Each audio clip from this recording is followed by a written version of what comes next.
Hello friends, स्वागत है तमारू मारा किचन में। आज આપણે બનાવીશું બાળકોના ફેવરિટ ઉત્તરાયણમાં બધાના જ ઘરે બનતા અને બહુ જ જૂની રેસીપી ગોળ મમરાના લાડુ, જે શિયાળામાં અને ઉત્તરાયણમાં તો ખાસ બધાના જ ઘરે બને છે। આજે હું તમારી સાથે એટલી ઇઝી રેસીપી શેર કરીશ જે પહેલી વાર બનાવશે તો પણ પરફેક્ટ બનશે અને મહિના સુધી પડ્યા રહેશે તો પણ તેવાને તેવા રહેશે, એકદમ ક્રિસ્પી। ગોળ મમરાના લાડુ બનાવવા માટે આપણે કોઈ પણ ઘરમાં એક વાસણથી વાટકી કે બાઉલથી માપ લઈ લેશું। મેં અહીં 3 બાઉલ જેટલા મમરા સાફ કરીને લઈ લીધા છે। મમરા એકદમ ક્રન્ચી છે એટલે મેં તેને ગેસ ઉપર શેક્યા નથી, પણ જો તમે શેકીને લેશો તો પણ ચાલશે અને પેકેટ તોડીને સીધા વાપરશો તો એકદમ ક્રિસ્પી જ હોય છે, એમનેમ લેશો તો પણ ચાલશે। 3 બાઉલ મમરાની સામે મેં અહીં 1 બાઉલ જેટલો ગોળ લીધો છે। મમરાનું માપ તમે ઓછા વધુ કરી શકો થોડું, અને જો તમને ગળ્યું ઓછું ભાવતું હોય તો આથી થોડો ઓછો ગોળ પણ લઈ શકો। હવે આપણે એક નોનસ્ટિક પેન કે જાડા તળિયાવાળા પેનને મીડિયમ ગેસની ફ્લેમ ઉપર મૂકી દઈશું અને તેમાં 2 ચમચી ઘી મૂકીશું। તમે તેલ લો તો પણ ચાલે, પણ ઘીથી મમરાના લાડુનો ટેસ્ટ સારો આવશે એટલે બને ત્યાં સુધી ઘી લેવું। ઘી મેલ્ટ થઈ અને સહેજ એવું ગરમ થઈ જાય પછી જ આપણે તેમાં ગોળ ઉમેરવાનો છે। ઘીને પહેલાં મેલ્ટ થવા દેવાનું અને થોડું એવું હલકું એવું ગરમ થઈ જાય પછી જ તેમાં ગોળ ઉમેરીશું। ગેસની ફ્લેમને મીડિયમ ટુ લો કરી નાખીશું અને ચમચાથી આવી રીતે ગોળને ચલાવતા રહીશું, એટલે લગભગ ધીમે ધીમે કરીને 2 થી 3 મિનિટમાં લગભગ તમારો બધો જ ગોળ મેલ્ટ થઈ જશે। ગોળનો પાયો લેવામાં કેટલી પ્રોસેસ અને કેટલો સમય લાગે છે તે તમારા ગોળની બધી જ ગાંઠો કે ગાંગડીઓ બધી પીગળી જાય પછીનો સમય ગણવાનો।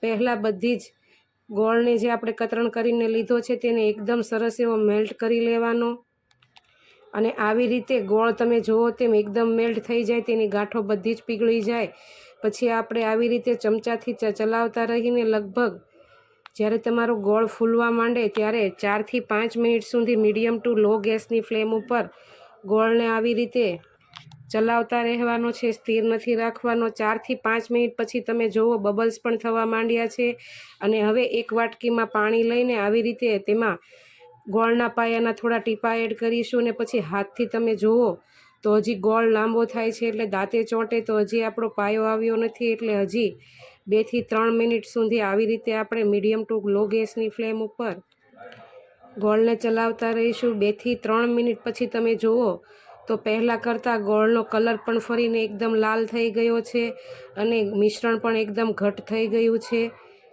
અને ફૂલીને બબલ્સ આવીને પણ સરસ એવો ફૂલી ગયો છે।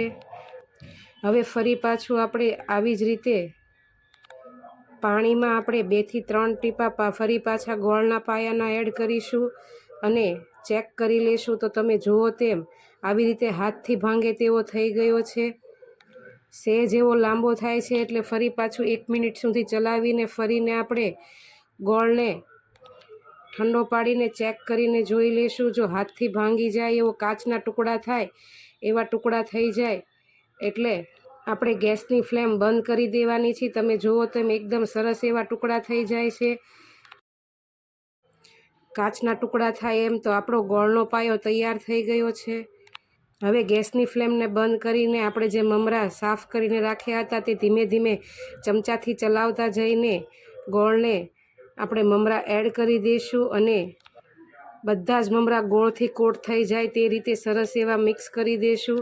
તમે જુઓ તેમ એકવાર ગોળનો પાયો આવી જાય એટલે ગેસની ફ્લેમને બંધ કરીને પછી જ તેમાં મમરા એડ કરીને મિક્સ કરવાના। હવે ચમચાથી ચલાવતા રહીને આવી રીતે ઉપરથી નીચે કરીને ગોળમાં બધા જ મમરા આપણે કોટ કરી લઈશું અને પછી હવે આપણે તેમાં મમરાના લાડુ બનાવીશું। આમાંથી તમે ચીકી પણ પાથરીને બનાવી શકો, પણ મમરાના તો લાડુ જ ભાવે એટલે મેં લાડુ બનાવ્યા છે। તમને જે સાઈઝના ગમે તે સાઈઝના બંને હાથની હથેળી પાણીવાળી કરીને આવી રીતે હલકા હાથે પહેલાં આપણે ગોળ એવો શેપ આપી દઈશું અને થોડું એવું પ્રેશર આપીને એકદમ સરસ એવો લાડુ બનાવી લઈશું। મેં અહીં નાના નાના માપસરના બાળકો માટે બનાવ્યા છે, તમને જો મોટા ગમતા હોય તો તમે મોટા પણ બનાવી શકો અને આવી રીતે ફટાફટ ગોળ ને મમરાનું મિશ્રણ આપણે પડ્યું નથી રાખવાનું, તરત જ ફટાફટ આવી રીતે લાડુ બનાવીને લેવાના છે. જો મિશ્રણ વધારે પડ્યું રહેશે તો જામી જશે, એટલે આ પ્રોસેસમાં થોડી ઉતાવળ રાખવાની. ફટાફટ તરત જ લાડુ બનાવવા માંડવાના. હાથની હથેળી પર થોડું થોડું પાણી લઈને આવી રીતે જો તળિયે થોડું જામી જાય તો ફરી પાછું તમે તેને ગેસ ઉપર મૂકીને 30થી 40 સેકન્ડ સુધી ગરમ કરશો એટલે ફરી પાછું પીગળી જશે.